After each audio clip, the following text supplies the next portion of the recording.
Hello, good morning, good afternoon, good evening, wherever you may be, and welcome to the MMA Shower, episode 14, sponsored by Hatton James Legal.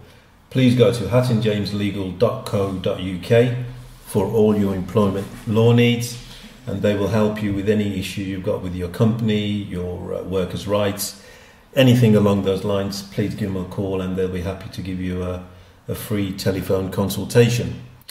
Okay, moving on to the podcast. In this month's show, we'll preview UFC 234, which is James Whittaker versus Kelvin Gastelum, plus the co-main event from that card, which is Israel Adesanya versus Anderson Silva.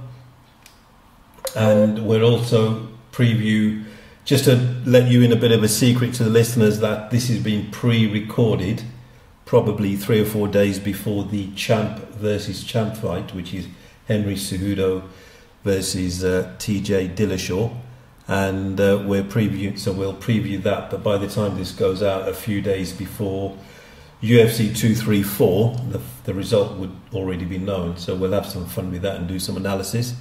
And there's some interesting aspects to that fight. Probably the main fascinating thing about that is the weight cut of TJ Dillashaw, but we'll get to that in a few minutes. As usual, the housekeeping the ways you can contact the show is the email address is the MMA Show 7, the MMA Show number 7, so that's numerical 7 at gmail.com. Twitter handle is the MMA Shower at the MMA Shower, and the Facebook page, the account you can get to is Let's Talk MMA, and we'll be looking to do that now. So moving further forward and introducing the guest of this month's show is Matthew Penny from purelymma.co.uk. Matthew, how are you? Yeah, I'm doing really well, mate. Thanks for having me on. It's felt like a while since any sort of like big MMA's happened. I was in a couple of weeks, but like Christmas, New Year in between, and I just feel really rusty. I feel like I really need to get a good MMA event going soon. So it's quite nice to just sit back in an evening and chat about it. Looking forward to it. Yeah, I mean that's an interesting point you bring up about a few weeks without a big MMA event. I mean, I've been watching it from the very start. I'm a bit older than you, since '93, but in the '90s and early 2000s, we didn't have proper cable television, satellite television, so you probably had to rent a DVD or a video or whatever. But round about 2005, Bravo, which is was a satellite channel on Sky and cable and whatever, UFC used to have a show every quarter, 4 shows a month. I think that must have been up until 2006 or 7 when it changed. But yeah, imagine that, Matthew. You have to wait 3 months, 2.5 months for your next show. Oh God, it'd be hell. And I'm so I don't know if I'd connect with MMA as much as I have done now. Yeah. It was like that. You've done well to stick through the slow times. Yeah. Now we're sort of spoiled for choice because obviously we have got Bellator. Coming in the UK this year, in February, I think they're in Newcastle. Yeah, there's a lot. Bellator are going to be on ATP. Yeah, there's a lot more choice. Is that going to be on terrestrial television in the UK, Bellator? I think so, yeah, because ITV4 hired BAMA before. That's right. 2017. Yeah. But BAMA have gone out of business, so I think that they're going to take Bellator for like the long term. Oh, okay. Because the event at Bellator 200 was that in London in May? Yes. When MVP beat I can't remember the other fighter's name, a Scandinavian fighter. That was shown on Channel 5. Yeah. Yeah. I think they had a lot of issues with it. I think actually showed.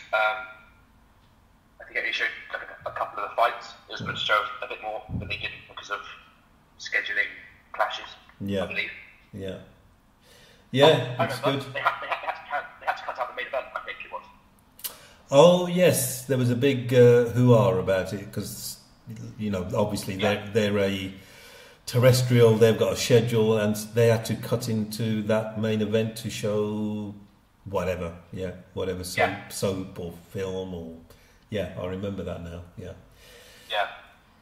No, there's a lot more variety, and if you're sort of getting into MMA, you're a young guy in the last 5-10 years, and you probably think it's always been like this, but the older guys will tell you it was pretty much UFC and the odd other promotion, Bellator or whatever, but it was every month or every few months. And I mean, in this month alone, in January, you've got the Henry Cejudo Dillashaw fight. Then the week after, there's another card, which I think Cain Velasquez is on there. And then a week after that, I think there's another card, and then there's February the 10th is UFC 234, and then it just rolls on, and obviously this new ESPN deal means they probably want a bit more of a schedule as well. On Sunday, 3rd of February, they've got like a weird Brazilian card going. Jose Aldo's on that. That's right. Yeah, correct. Yeah. And then it's 234, and then it's Gardu, Velasquez. That's like a couple of weeks, where it's one after the other. Yeah. Okay. All right. Excellent. So, getting back, sort of taking out the cobwebs and brushing off the dust to get back into talking about MMA. We're going to go straight into UFC 234, and we're going to go with the co-main event, which is Israel Adesanya versus Anderson the Spider Silva. Now, this is quite interesting.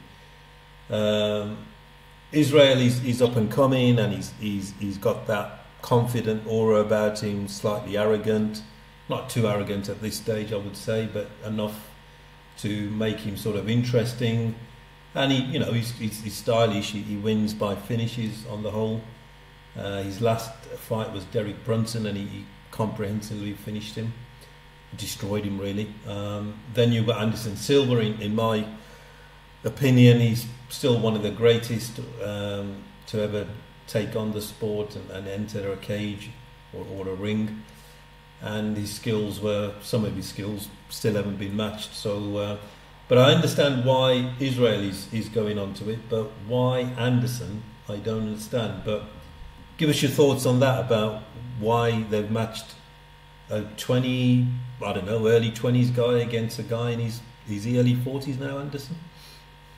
Yeah, 43. I think the way trying to look at it from Anderson Silva's point of view, he was trying to sort of test the waters last year for a GSP sort of super fight, greatest of all time against greatest of all time, see who's the best.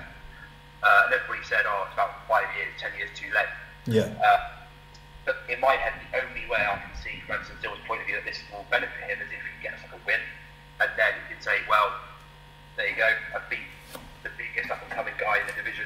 Come on, GSP, let's go. It's the only point I can see. I think he said in an interview at some point recently that he might have one more title fight in him. I don't see it.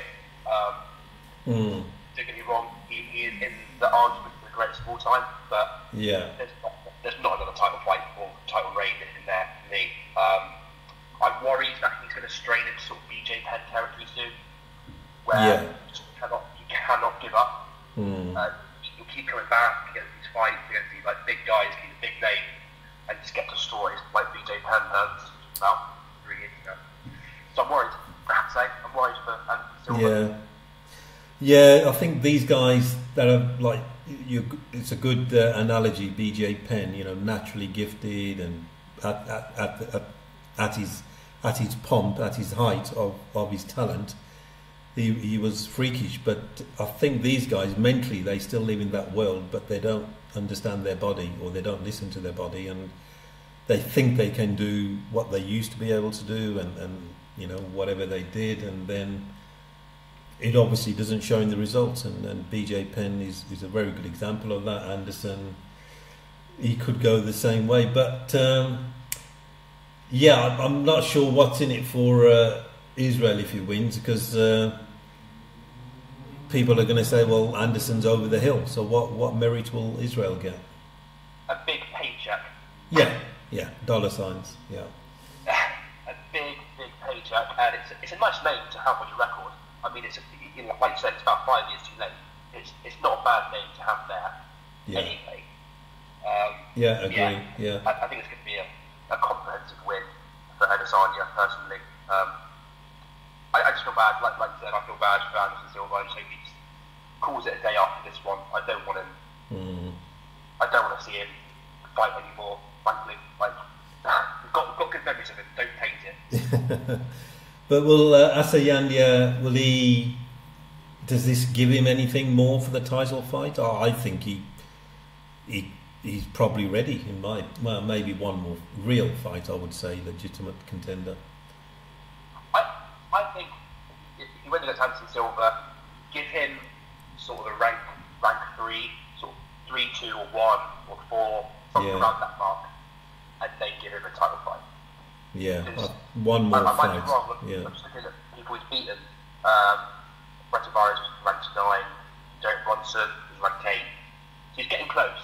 Just give him a rank 3 or rank 2. Yeah, I agree. I think one more, someone in the top 5, and then I'm just looking at the UFC website, and I think they've got their rankings in a bit of a twist. They've got Robert Whittaker as number 12. Obviously, he's the champion. Pound? Sorry? Is that the pound ranking? Or? No, it's the card. So if you go onto UFC.com, oh, right. then you go onto that particular card, and it's just got the fighters fighting on that card. So Robert Whittaker number 12, but normally they denote that with a C, as in champion.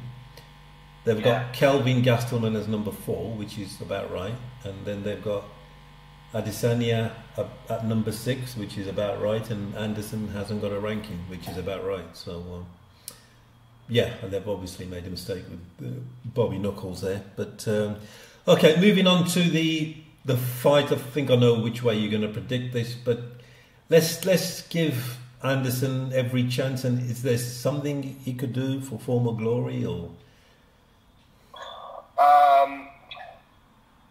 No. not really. Yeah. I just can't. I can't see it. If you look back at his 10 years ago, then but his body just isn't that huge anymore. Yeah. Look at the people who have beaten him. Daniel Cormier, Michael Bisping. Diaz, he beat. Nick Diaz became a no contest because of the drug test. Yeah. But officially, he beat Nick Diaz on decision. Yeah. No, I just can't see it, personally. I've got a really bad record on your show, though, with predicting fights. I think I've pretty much predicted every fight wrong on your show. Right, okay. I should make a bet with you then. No, I don't think I'll be on again if Herschel wrong. It's... I know what you mean about Silva. You really have to go into your memory banks to give him any chance, and that would be pre Chris Weidman, really, the first fight.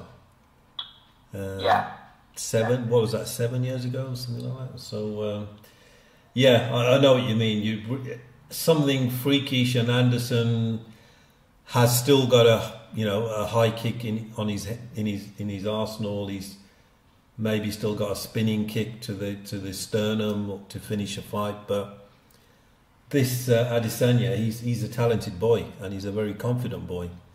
And when you combine talent with confidence, it's a lethal combination. And rightfully so. And Adesanya only has a blue belt in Brazilian Jiu-Jitsu, so you could put an argument if Silva wants to take it to the ground, because he's got so many black belts in everything. So you could say if Anderson Silva wants to take it to the ground and make this a bit of a dry hump fest, could ground out a win. It's only 3 rounds, isn't it? So say Anderson Silva can still go strong for 3 rounds. If there's a 5-round fight, it might be a bit different. But a 3-round fight, you could just lay on Adesanya for 3 rounds. I think the only thing to beat Adesanya will be if he's overconfident and make a silly mistake. Otherwise, I can see him picking Anderson apart. But Anderson's done so much. I'll still look forward to watching it. Oh, definitely. I just hope it'll be the last time. Yeah. If he gets beaten as we think he will, I just don't want it to ruin his legacy like BJ Penn is doing. I'm sorry. I know BJ Penn is up there in the greatest of all time argument because of what he's done. Yeah. But what he's doing now, for me, it's making a joke of everything he's done, to be quite frank with you. So, yeah. Anderson Silva, stay away from that. Yeah, I agree with those sentiments, and let's hope. So you're going for Adesanya win? Yes. Any particular method, or you? Well, KO/TKO. It's not going to be by decision, I don't think, unless Anderson Silva takes it that way. Okay. I'm going to agree with you there. I can't see Silva pulling this one out, but if he did, I'd be happy for him. But I just can't see it. So Adesanya for me, I can't see him submitting Anderson, but he's quite deadly with the body kicks and following up with a good flurry of punches. So Anderson's obviously slowed down. He hasn't got that ninja instinct, No. that he used to have. So Adesanya he's got something about him. Adesanya, he's got that star quality, I think. Yeah, definitely. And so, but this is the UFC. He could beat Silva, and next would be, I think he'll get the winner between Whittaker and Gastelum. And there's a reason why they've put this as a co-main event. The UFC. These things don't happen by accident, as we know. There's a lot of planning in that office in Nevada, which I still haven't had my invite to, but I'm still waiting for the next UFC pay-per-view. But I think if Adesanya is impressive and wins, obviously he'll get the winner of Whittaker and Gastelum. But yeah, I'd say it's probably heading that way. Yeah, he's a star quality. Why would you risk him to give him a top 5? You don't have to. This is not WBO or WBC rankings where you have the you have a mandatory challenger. This is UFC is a promotion. They can literally do what they want, whether it's based on merit or not. It's up to them. And in the last few years, it's becoming all about the money. If he sells, he goes. Yeah. Yeah, I wouldn't be objected to see him fight somebody like Yoel Romero or Luke Rockhold next as a number 1 contenders fight. I can see why people would argue that Anderson Silva isn't really a fight which grants you a title fight. He's not like a top-ranked guy. Sure. Yeah. So yeah, a title fight I'd be good with because he's that good so far. Mm-hmm. I just don't want him to be overrushed like something like Darren Till, and then get properly beaten down. Yeah. Down. So maybe like Luke Rockhold or Romero, somebody like that next. Could work. Okay, moving on to the main event, Whittaker versus Gastelum. Give us your thoughts on Gastelum and his strengths, and give us his strengths first. Well, obviously he's starting to get there for his hands, as he always has. But he's always been a bit of a all-rounder. He can submit you very nicely. He can go away and judge a decision, and they can throw hands if he needs to. I personally think he's been rushed here into a title fight. I think they needed a new challenger, and they needed a main event. Because he's had 2 wins. One against Bisping, who was on short notice, and was arguably not ready.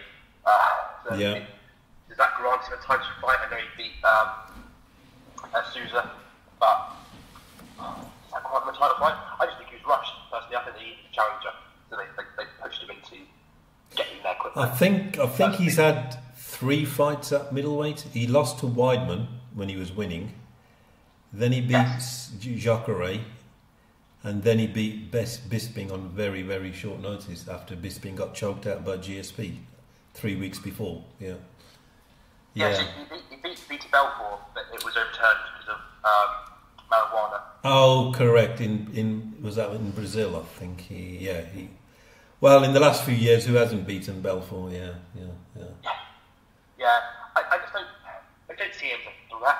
I think Whittaker is one of these guys who gets not overlooked, but I think possibly underrated. Yeah. Yeah, I wouldn't be surprised if he wasn't the favourite going into this fight. He's very similar to Woodley. Those kind of 2 weight classes. They just don't get the hoo-ha that like Khabib or Conor McGregor got. So I feel a bit bad for him, but he's his record is great. Beat everybody that stepped before him. So I can see it going to Whittaker personally. Yeah. I think Gastelum's strengths are he's got a very solid wrestling base, and he doesn't look like the person who would have swift and quick footwork, but he has. And he fights in southpaw, so he's sort of he's got that very heavy-handed left hand that he connects with, and he's also got this. On the whole, he's got this winner's mentality or knack, because he won the tough and he beat who was the guy in the house with him who could have been a big star, but he hasn't quite made it. The middleweight as well. Oh well. Anyway, he'll come back to us. So he won the tough, and he's sort of he's got that knack of winning. And in welterweight, I think he was unbeaten, but he had those massive weight when I can't remember. Was it against Woodley? He came over 10 pounds heavier at welterweight. Yeah, he's 180, and that was the point I was going to make actually. That he's got a really solid ground game. I think it helps that he's always going to be very heavy coming into the fight day. Yeah. He'll probably be heavier than Whittaker. And I think is there a big height advantage? Seems like there should be. A few inches higher Whittaker, but Gastelum will probably be heavier. Yeah, I think so. He's one of those guys naturally heavy. Yeah. Yeah, he missed weight a few times. So he could easily win a fight, but there's just lots of instances where he just hasn't. And I just don't see, looking at his record and seeing the stuff he's done recently, I just don't see it meriting him a 4th in the ranking spot personally. Right. I'm not sure how I can put there, but it's just one of those things I just don't really see in there as a huge threat. No, but that's fine. He's proved people wrong before, so. Whittaker's an extremely accomplished all-round fighter. He's got power in his hands. He's got extremely good wrestling, as he showed against Romero. He wasn't easily taken down or held down. Did you know that Whittaker competed for Australia in wrestling in the Commonwealth Games? I think I heard one of the commentators saying it in his last event. Yeah. Yeah. I knew that he had a very accomplished amateur wrestling background. Yeah. So saying that, and talking about Gastelum's really good ground game, I think Whittaker could probably match it. Yeah, I would agree with that. Yeah. And with height advantage and reach advantage, you suggest that maybe Gastelum's chance if he just goes in there and swing and just hope for a really heavy hit. Yeah. And the other slight doubt for me against Whittaker, and it may indicate to you which way I'm going to go, is that in the last 12 months, he's had 2 very hard fights with a monster in AKA Romero. Yes. And the last fight was it in the summer last year? Quite recently. Yeah, in June. Yeah, and that was a war. You could see Whittaker just exhausted, and Romero. And Romero done his antics. He was a .5 overweight, and there was that massive commotion about, well, is he going to be champion? And Dana did his special, sort of answered it both ways. Yeah, he will be. No, he won't be. Yeah, and then no. In the end, it didn't matter because he didn't win. But that was an extremely hard fight. Yeah. Yeah, he was actually .2 overweight. Oh, was it that narrow? Bloody hell, .2. Yeah, that's why there was a huge, an especially huge uproar, because they stopped him from cutting more, and they said, oh, well, he definitely would be champion in the commission's eyes. But if you were rounding it up or down, you would round it down to .2. Yeah, in mathematics, you normally .5 is your limit, to round up, and then anything below that you round down. So would that be 2 ounces over the weight? 2 ounces, yeah. I remember that it was .2. It was even closer than .5. But the point I was making was that Whittaker, it still was an extremely hard fight. Romero did what he did, and I think, was it the second or third round when Romero almost finished Whittaker? He had him wobbling, doing the old drunken chicken dance. Yeah, he did. It's a good point. There are 2 wars, but there was a year of a gap between them both. Yeah. There's coming up to 7-8 months gap between the last one and this one. So he's well prepared. You'll be well prepared. Yeah, he's a consummate professional, so he'll do everything that has to be done. So okay, so you're going to go for Whittaker? Yes, I am, and partly because I'm looking at the future. Tyron Woodley recently said that he has an eye on the middleweight title fight later on this year. Okay. And Woodley's already beaten Gastelum once before, so I'd like to see Whittaker. So yeah, Whittaker for me. Okay, I'm going to go for Gastelum. I think he has got power in his hands, and he has got that knack of winning at the right time, and he's he hasn't had the best or the toughest test to the title, but not every contender does that in the UFC. It just depends on circumstances and popularity. But I think he's got the wherewithal to cope with Whittaker. But there again, Whittaker is a fantastic all-rounder, and but I'll stick my neck out a bit and say Gastelum and TKO. What method you giving to Whittaker? I think it'll be close. I just want to say that. I think it'll be close, and I can't see it ending early.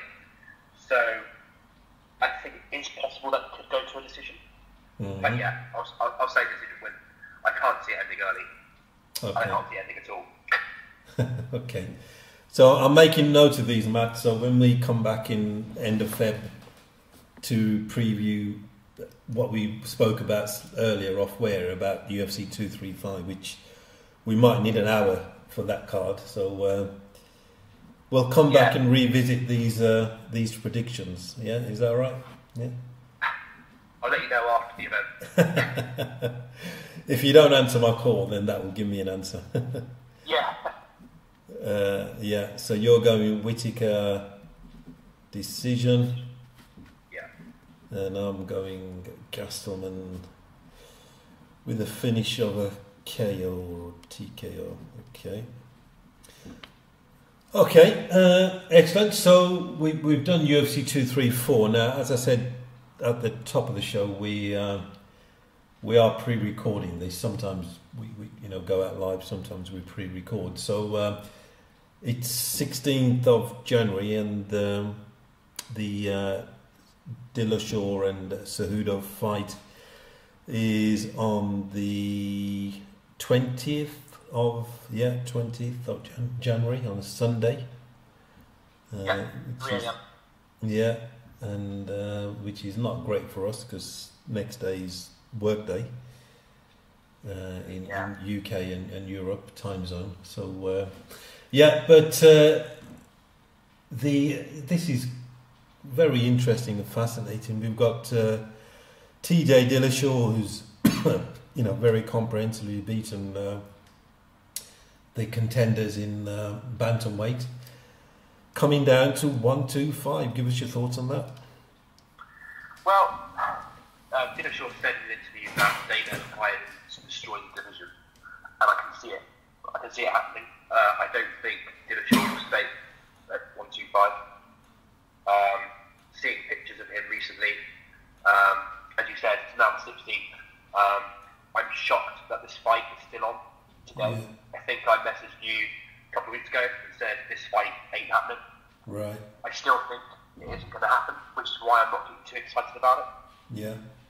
Dillashaw is looking scary right now. He did an interview with MMA Fighting and he looked like a skeleton already. I just don't see where.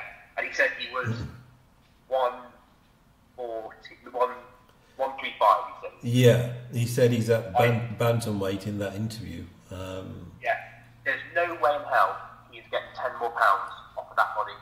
So I would love to, I'll make a prediction anyway, but I just don't think it's going to happen. Okay, yeah, I saw that video on, was it on MMAfighting.com? They call it the media lunch, do they, or something like that? Yeah. And Dillashaw's head looks bigger than his body. Yes, yeah. It's quite scary looking at him. It is incredibly scary. Yeah. And obviously he had clothes on them. So I seen a picture only a couple of days ago of him in the gym.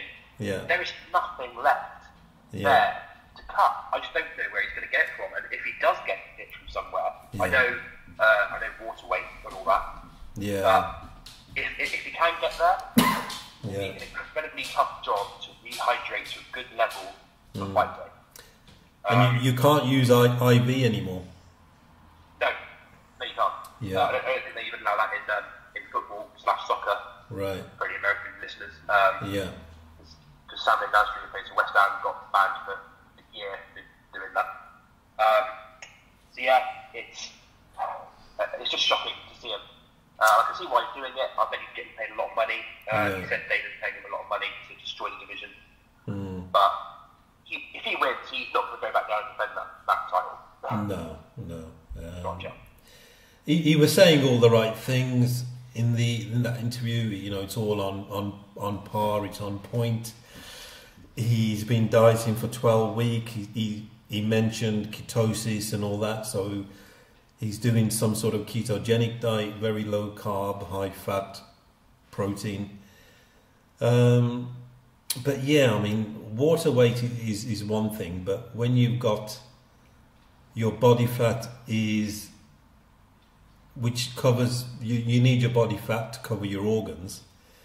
Even when you're ripped, that body fat stays. When you try to get rid of that body fat, your body fat's going to think it's dying, or your body's going to think it's dying, and then that's when these guys have all these scary stories of fainting and going to hospital because the body thinks it's shutting down, so it protects itself.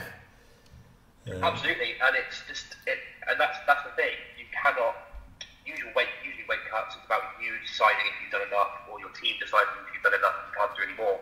But I'm talking about the body just saying, no, that's it. Yeah, exactly. Yeah. So I just don't think it'll be a choice that he'll make because he's a warrior. Like I know people call him the snake in the grass for abandoning American top team. Yeah, alpha male. Yeah. Alpha male.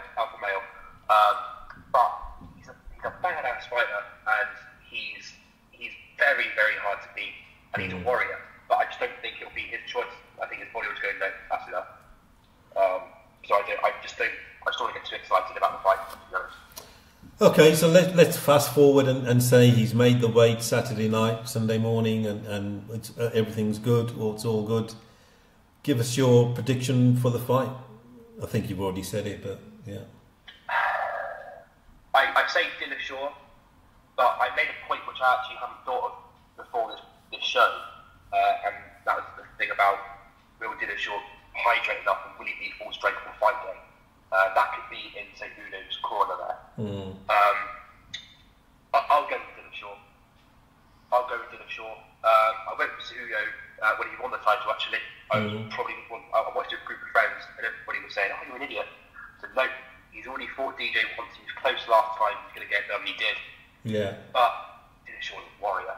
Yeah. That key warrior. So if he can get that water, that rehydration back in, and hit weight, and be strong, it's a lot of ifs. A lot of ifs. But I think he'll do it. Yeah. From a skill set perspective, Dillashaw stands out quite a lot against Henry. I mean, Henry's good stand up. He's improved a lot. He's got this almost like a karate style. Obviously, his wrestling is Olympic gold medal standard. Just one thing on Dillashaw's weight cut. I think there has to be some drugs involved. You wouldn't do that naturally. I don't know what type of drugs, but I'm just surmising that there has to be some assistance to that level of dangerous weight cut. But he says he's been dieting for a long time. Yeah. And I've done that diet, the keto diet. Yeah, ketogenic. Yeah. I did that diet last year, and I lost a stone and 6 pounds in a month. And I'm not sure how much they go in kilos. I don't know how much that is in stone and pounds. A stone is 14 pounds, so stone and a half would be 20 pounds. That would be about 10 kilos, roughly. A Dillashaw cut, almost double that. Yeah. God. Yeah, it's just crazy numbers, man. Crazy. Yeah. I can see Dillashaw winning, but the big question mark is how easily and successfully he rebounds from the weight cut to fight night, and how much strength and everything else. If he's got all that, I can see him winning, because he's got oodles of skill sets. Stand up, switching stances. His wrestling is not as good as Cejudo's, but I reckon he could defend himself in the wrestling. Submissions he's got as well. But I think if he comes in weak, and Demetrius Johnson said that in the second fight the difference was Cejudo was a lot stronger, and he could feel his power more. Have you seen a recent picture of Cejudo in the gym? Yeah, he looks very jacked and stocky and powerful. Yeah. Yeah, so you make a good point. If Cejudo takes him down, I think his wrestling is that far advanced of Dillashaw that could be a winning formula for Cejudo. I really think it could be. Yeah. If he just stands with Dillashaw, I think Dillashaw's stance is so weird. It's as close to Dominic Cruz as you're going to get. Yeah. Apart from Dominic Cruz. Yeah. So yeah, it's an interesting one. It is, when you actually break it down like we have. It's actually quite a levels there. I'm leaning towards Cejudo because of the potential weight cut issues. Even if he rebounds, to where he wants to be on fight night, you don't know how much energy that's going to drain out of him in rounds 3, 4 and 5. And I can see Henry Cejudo is smart, and he's after a bit of legacy now. He's beaten the greatest ever pound for pound MMA fighter, the greatest ever flyweight, and he could be a double champion in the space of 8 months, 9 months. And I think Henry Cejudo's corner and team will be saying, just try as much as you can, try to turn it into wrestling, because wrestling is tiring, grappling is tiring.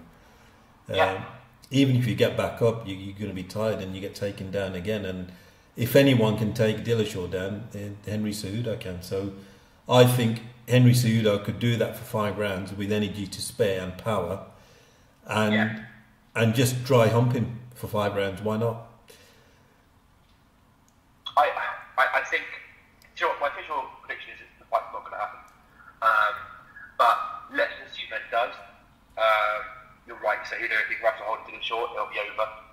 But Dillashaw has that power and the movement to possibly stay away. Yeah. Just don't get into close range. But he has the power at 135. We don't know about 125. Yeah. I think he has power more at 125 if he gets good rehydration going after the weight cut. Because that's the way it goes nowadays. That usually they say, you have more power the lighter you go, because you're naturally bigger against smaller guys. So I think he can translate power. It's just about that rehydration for me. Yeah. Okay, but as you say, this might be all irrelevant if he doesn't make weight. But okay, yeah, thank you for that. So we're on opposing sides again. You're going for Dillashaw.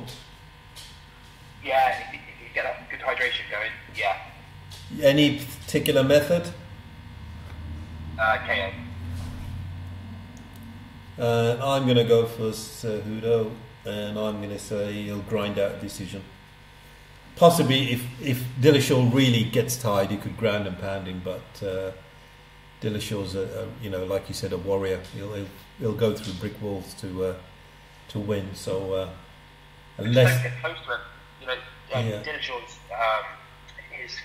his plan for Cody was to get him quite close and just swing, because he thought that he could take Cody's shot, and he could.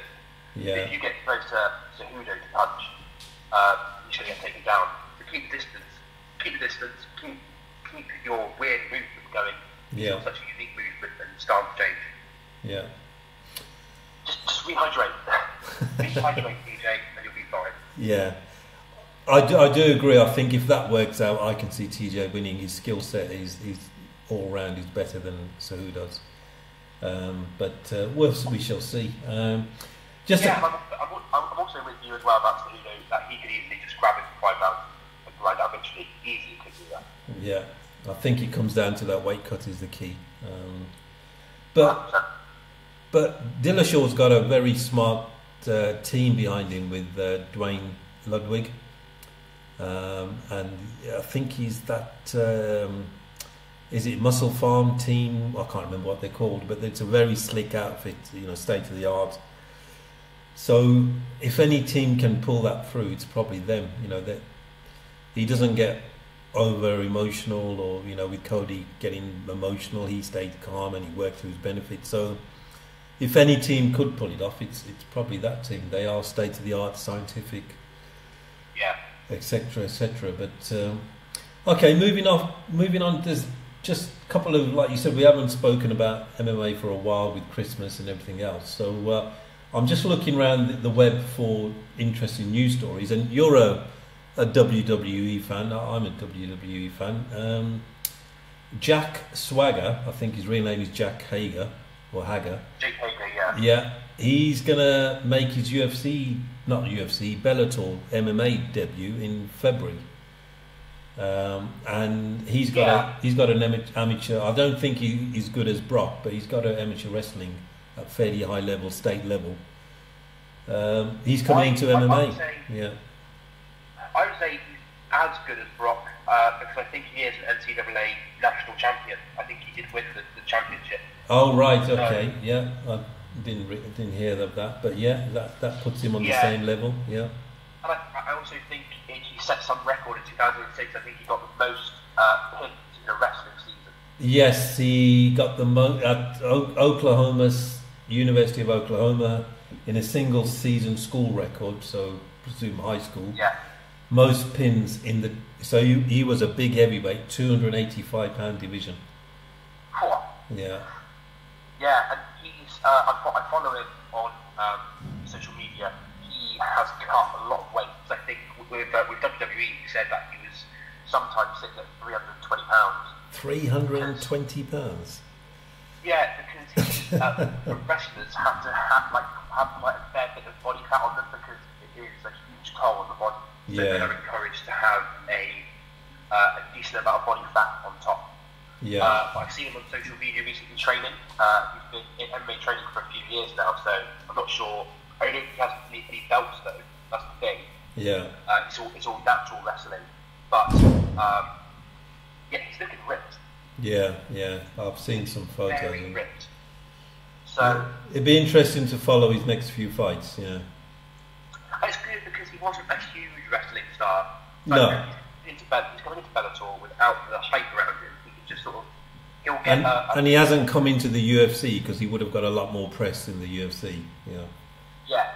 So I think he'll get more of a push than normal people, but he can also go under the radar a little bit. just get some wins going, and could have a good record and a good history and a good future for him. His wrestling career sort of fizzled out. So. Yeah. Okay. Yeah. So that was just a bit of, and the other piece was. There was a piece about GSP's coach saying that he'd like to see, doesn't mean this is going to happen, but he'd like to see GSP fight Khabib at 165, which doesn't exist at the moment, but there's rumours it might. But Saeed wants GSP at 165, but if the division's not there at the moment, that's going to be a bit hard. But if it is, that'd be a fascinating fight. It will happen, 100%. I would put money on it that it's going to happen this year. Mm-hmm. The UFC, I'm sure you follow the UFC on social media and stuff. They are advertising and teasing a new belt design for this weekend. Mm-hmm. I would say, and whatever we assume that it's a new belt design, I would make an out there prediction and say that Dana's going to come out like before the event or announce the event during the event that during International Fight Week in July or something there will be an introduction of a £165 division. Yeah. You know what he's like. He'll say no, and then he'll throw an announcement. So I think they could do with a new belt design anyway. I think the current belt is getting a little bit tired, but I wouldn't be surprised if it's like a bit more bigger because they've been hyping this promo video for a few months now. I'd be more interested in watching Khabib versus GSP than Khabib versus Conor again, to be honest. I can't see what Conor how he can improve. The way he lives now, you know, if he didn't have all that money, yeah, he'd probably go back to the grindstone. But the way he lives now, why should he improve? But GSP is an amazing athlete, an amazing talent for picking a MMA skill and excelling at it. Wrestling being the perfect example. No wrestling background. They don't have the same system in Canada as they do in the States. And he arguably is one of the best MMA wrestlers ever. So, a very smart team behind him with Saeed for his. Yeah. Yeah, I prefer. I think the UFC were hoping for a Conor win against Khabib, and then they put Conor versus GSP. I think that would have the bigger pulling big power for pay-per-view wise. I think that would be like a 5-6 billion event. Yeah, that would be mega. Yeah. But like you said, I don't think Conor's coming back. Probably. He tweeted out saying, I'll take the next in line. I don't think he will. I don't think he'll fight Ferguson. I don't think he'll fight a lot of people in that division. So I think Khabib GSP makes the most sense, but I just don't think it's as big of a main event as the UFC were hoping for. Yeah, I agree. Yeah, you can't deny Conor's pay-per-view pulling power, regardless of what you like him, loathe him, hate him, whatever. But he will pull in the. And GSP's done it for years as well, so that would have been a deadly combination for pay-per-view. Oh yeah, it's a perfect combination because GSP is sort of very well spoken. He doesn't sort of snipe back. He sits there, smiles. You know, you saw it with Bisping. The build up with them was great. Bisping was sat there taking the mick out of his accent. Yeah. You know, imagine Conor doing that. It'd be brilliant. But I think UFC were hoping for a Conor win. Obviously, they didn't get that. Yeah, but I think GSP has years left in him, though. That's the thing. I think he's not old. He's not as old as Anderson Silva or BJ Penn. He's mid-30s, so coming into mid-30s, so definitely not old. Yeah, and he's looked after. He looked after his body. Yeah. Yeah. Well, Conor claimed that GSP was doing a test weight cut down to 155 for the Conor Khabib fight, and made it successfully. And I think, you know, GSP, as you said, he's in prime position against Bisping. He was a bit big, but even then he was in prime condition. And he's very smart. His team's very smart, and they, you know, he doesn't abuse his body and lifestyle, and well, you don't hear of it anyway. And he shows when he turns up after 2 years and chokes out the middleweight champion. He could do it across 3 divisions in theory. I think he could easily make 155, 170. He could do it across a few divisions, take out everybody. He could. I think he could even go up to middleweight, maybe. Yeah. Yeah. Well, he's done it once. He said he was. Yeah. I just don't get why he said he got so many injuries, like getting up to that weight and stuff. I just don't see why. Like he's in great condition. So why was he so hurt after this being? Obviously, he was heavily cut and stuff, wasn't he? And heavily bruised, but he seems to get injured a lot, doesn't he? Yeah, he's in middleweight he's already done it, but I think light heavyweight would be a bridge too far. I think, yeah. But but you certainly do it in the middle, sort of middle divisions easily. I just think he looks after his body too much. I think he's probably got one eye. He's a very clever guy. I think he's got one eye on being, not too hurt for his older age and stuff. Yeah. And that was the theory why he picked Michael Bisping out of the champions, not Tyron Woodley as his return fight. Very very knowledgeable guy, very smart guy. I agree, 165 would be perfect for him. At a push, if it was Conor, he'll probably go to 155 for the 4 million pay-per-views and a 20 million paycheck. So easily, because Conor, I think I read a stat somewhere where him and Khabib's pay-per-view last year was more than the UFC's next 5 or 6 combined. Yes. Do you think like that? Yeah, I read that as well. Yeah. I think the GSP Bisping fight was a good fight and a good matchup, to be honest. The fight was decent as well. GSP Woodley wouldn't really interest me because Woodley's a similar kind of guy to GSP, as in he'll sit back in press conferences and sort of take the onslaught from the other guy because he tends to give it. Yeah. So the build-up wouldn't be as good for that. But. No. Okay, have you got time for one fan question? Shall we of course. Pick one out and just have a look at the few emails we've had? We've got an email from Derek in Pennsylvania, USA, regarding this recent John Jones drug test, non-drug test, picogram, pictogram, whatever the hell it was. Is it demeaning USADA and in turn UFC for any real legitimacy in drug testing, and who knows who's on drugs and who's not taking drugs, or are they taking X amount and Y amount? So the question is about, with the recent thing with John Jones, can we still take USADA seriously? Yeah, of course you can. I think the whole thing with John Jones was blown massively out of proportion just because it was him. He was right though. Picogram is like a grain of salt cut into a million, and we're not drug experts. We don't know if this substance that he took actually does stay in your system for 10, 15 years. But I can understand why it could be, because it's such a little amount. I just don't think it brings USADA into any disrepute or anything. I think people love to hate John Jones and love to pick up on it. And this is kind of from a guy who's a big DC fan. I'm a big supporter of DC, and so when DC and John Jones, I'm always on DC's side. Yeah. So when John was properly in the wrong, I was hating on him as much as anybody, but I think in this instance, people just wanted to pick up on something. They were desperate for Jones to screw up. Yeah. Actually, they picked up on something so little. So for me, it's nothing. It's fine. I would expect Jones to win. He got the win, and I just don't know where he goes from here, really, because does he beat the guys in the division who he's probably already all beat them?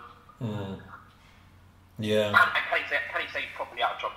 That's another question as well. Well, yeah, that's another a topic for another day. But I think I agree that this minute, I don't know what the measurement is, picogram, in any sensible terms, but it's minute. But why should a drug testing body be picking up those levels? And because I know, I think if you go onto the USADA website, you can see all the banned lists of items, and also things like caffeine are on there over a certain amount, because caffeine is a stimulant. Not quite an amphetamine, but it can be can enhance your performance. Guys go to gym and take 10 cups of coffee and whatever. So legitimate things, and in the past there's been people who've taken a cough medicine over the counter at a chemist, and they've been flagged up because it had caffeine plus this plus that, which turns out to be this. So I don't understand why they would pick up 1 grain, a millionth of a grain of salt in a swimming pool in the first place. And if they did, why would anyone bring that up as an issue? Well, I think it's brought up as an issue just because people. I think you can look at every test on the USADA website, and USADA have to be, especially John Jones, I think they have to be super open with what it was. So they were open, and I think it was announced it was a picogram because the testing nowadays is that good.